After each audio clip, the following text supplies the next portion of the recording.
ایک بزرگ سے ایک دفعہ کسی نے پوچھا کہ آپ نے کسی ولی اللہ کو کبھی دیکھا ہے؟ بزرگ نے جواب دیا کہ ابھی 2 دن پہلے ہی لاہور اسٹیشن پر دیکھا ہے۔ ہماری گاڑی جیسے ہی رکی تو کلیوں نے دھاوا بول دیا اور ہر کسی کا سامان اٹھانے اور اٹھا کر بھاگنے لگے، لیکن میں نے ایک کلی کو دیکھا کہ وہ اطمینان سے نماز میں مشغول ہے۔ جب اس نے سلام پھیرا تو میں نے اسے سامان اٹھانے کو کہا۔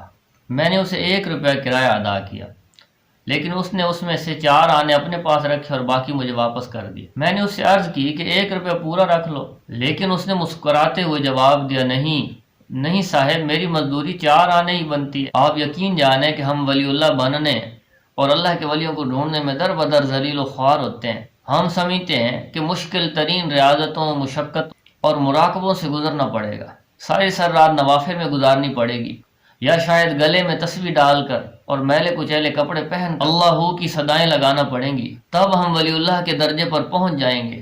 آپ کمال ملاحظہ کریں کہ ہماری آدھی سے زیادہ قوم بھی اسی کو پہنچا وہ سمجھتی ہے، جو اب نارمل حرکتیں کرتا ہوا نظر آئے گا، جو رومال سے بھی کبوتر نکال دے، عاشق کو آپ کے قدموں میں ڈال دے۔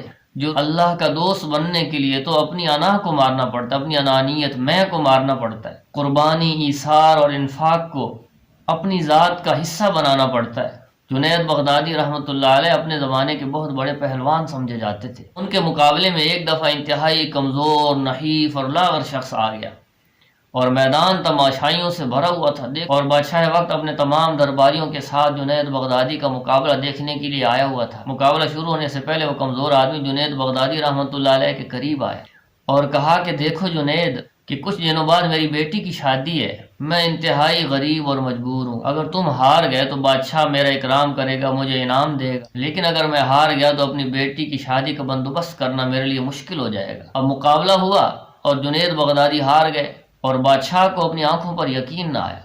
اس نے دوبارہ اور پھر تیسری بار پھر مقابلہ کروایا، لیکن تینوں بار ہار جنید بغدادی کے حصے میں آئی کہ جنید بغدادی ہار گئے۔ بادشاہ وقت نے سخت غصے میں یہ حکم دیا کہ جنید کو میدان سے باہر جانے والے راستے پر بٹھا دیا جائے۔ بادشاہ کے درباریوں نے بادشاہ کے حکم پر عمل کیا، اور اب تمام لوگوں کو یہ حکم تھا کہ جو لوگ بھی وہاں سے گزریں وہ جنید کے اوپر تھوکیں۔ تو دیکھیں میرے بھائی اور بہنوں، جنید بغدادی کی انا تو خاک میں مل گئی، لیکن ان کی ولایت کا فیصلہ قیامت تک کے لیے آسمانوں پر سنا دیا گیا۔ میرے بھائی اور بہنوں، ولی تو وہ ہوتا ہے جو لوگوں کی زندگیوں میں آسانیاں پیدا کرے، جو کسی کو جینے کی امنگ دے دے، جو کسی کے لیے راحت کا سامان پیدا کر دے اور چہروں پر خوشیاں بکھیر دے۔ جب کبھی بحث کا موقع آئے تو اپنی دلیل اور حجت روک کر سامنے والے کے دل کو ٹوٹنے سے بچا لے، تو اس سے بڑا ولی اور ابدال اور کون ہو سکتا ہے؟ رسول خدا خاتم النبیین محمد عربی صلی اللہ علیہ وسلم نے معاذ بن جبل رضی اللہ تعالیٰ عنہ سے فرمایا کہ اے معاذ، تمہیں وہ عمل نہ بتاؤں جو بغیر حساب کتاب کی تمہیں جنت میں داخل کر دے؟ معاذ رضی اللہ تعالیٰ عنہ نے عرض کیا کہ ضرور یا رسول اللہ۔ آپ نے فرمایا کہ معاذ، مشقت کا کام ہے، کرو گے؟ معاذ رضی اللہ تعالیٰ عنہ نے عرض کیا کہ ضرور کروں گا یا رسول اللہ۔ آپ صلی اللہ علیہ وسلم نے پھر فرمایا معاذ، مسلسل کرنے کا کام ہے، کرو گے؟ معاذ رضی اللہ تعالیٰ عنہ نے جواب دیا کہ کیوں نہیں یا رسول اللہ۔ اے معاذ، اپنے دل کو ہر کسی کے لیے شیشے کی طرح صاف اور شفاف رکھنا، بغیر حساب کتاب کے جنت میں داخل ہو جاؤ گے۔ مشہور بزرگ معروف کرخی رحمۃ اللہ علیہ نے فرمایا، جس کا ظاہر اس کے باطن سے اچھا ہے وہ مکار ہے، اور جس کا باطن اس کے ظاہر سے اچھا ہے وہ ولی ہے۔ اور ولایت شخصیت میں نہیں بلکہ کردار میں نظر آتی ہے۔ ابراہیم بن ادم رحمۃ اللہ علیہ کی خدمت میں ایک شخص حاضر ہوا اور چند دن رہنے کی اجازت مانگی۔ آپ نے اس کو اجازت دے دی، وہ کچھ دن ساتھ رہا اور انتہائی مایوس انداز میں واپس جانے لگا۔ تو ابراہیم بن ادم رحمۃ اللہ علیہ نے پوچھا کہ کیا ہوا برخوردار، کیا ہوا بیٹے، کیوں آئے تھے اور واپس کیوں جا رہے ہو؟ اس نے کہا کہ حضرت، آپ کا تو بڑا چرچا سنا تھا، اس لیے آیا تھا کہ دیکھوں کہ آپ کے پاس کون سی کشف اور کرامات ہیں۔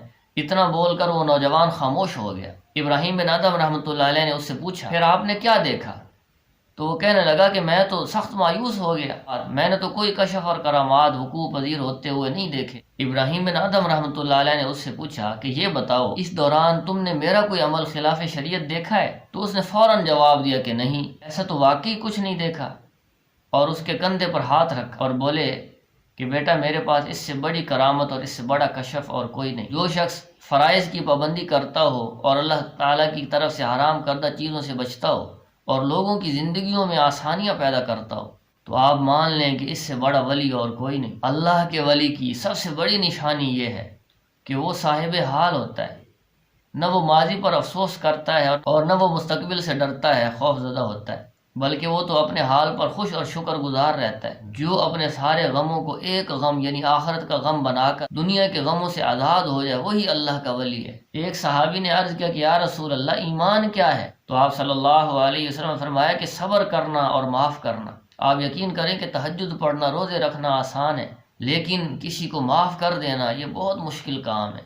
رسول اللہ صلی اللہ علیہ وسلم نے ارشاد فرمایا کہ اسلام کا حسن یہ ہے کہ بھوکوں کو کھانا کھلاؤ اور ہمیشہ اچھی بات زبان سے نکالو۔ جو صبر کرنا سیکھ لے، بھوکوں کو کھانا کھلائے، ہمیشہ اچھی بات اپنی زبان سے نکالے اور لوگوں کے لیے اپنے دل کو صاف کر لے، تو اس سے بڑا اللہ کا ولی بھلا اور کون ہو سکتا ہے۔ یاد رکھیں کہ جو لوگوں سے شکوہ نہیں کرتا، جس کی زندگی میں اطمینان ہے، وہی ولی ہے، اور جس کے دل کی دنیا میں آج جنت ہے وہی جنتی ہے، اور جس کا دل ہر وقت شکوے، شکایتوں، حسد، کینہ، بغض اور لالچ اور ناشکری کی آگ سے سلگتا رہتا ہے، وہاں بھی اس کا ٹھکانہ وہی ہے، یعنی جہنم ہے۔ تو اس لیے فرائض کی پابندی کیجیے اور کبائر سے اجتناب کیجیے، کبیرہ گناہوں سے اپنے آپ کو بچائیے، اور ہر حال میں اپنے رب سے، اپنے مولا سے خوش رہیے، اور لوگوں کی زندگیوں میں آسانیاں پیدا کیجیے اور وقت کے ولی بن جائیے۔